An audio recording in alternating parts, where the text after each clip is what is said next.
مرحبا خوتي خواتاتي، نتمنى تكونوا في احسن الاحوال. المهم الا كنتو ديجا شفتوا بحال هاد المقاطع ولا بحال هاد الفيديو، كانوا قالوا بلي هادو كيدفنوا العيالات اللي ازواجهم ماتوا، كيدفنوهم حدا ازواجهم الميتين، كيزينوهم وتيقادوهم وكيدوهم بحال شي عروسه، المهم كيدفنوهم في القبر حدا ازواجهم.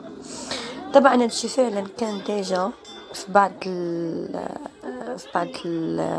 بعض البلدان، ولكن القانون حيد هادشي من القديم، يعني الزمن حيد هادشي انه الانسان تتنحي. وانما حقيقه هذا الفيديو اللي كتشوفوا قدام عينيكم، حقيقه هذا الفيديو بعدا هو انه هذه عروسه كيجهزوها باش يدوها لدار الزوج ديالها، وطبعا في تقاليدهم ان الزوجه ما كترجعش تشوف الوالدين ديالها والاسره ديالها يعني لمده طويله بزاف، لذلك كتشوفوهم يعني كيبكيو وكيتمرطوا في الارض وحاله حزن كتكون. هذه هي حقيقه هذا الفيديو خوتي خواتاتي.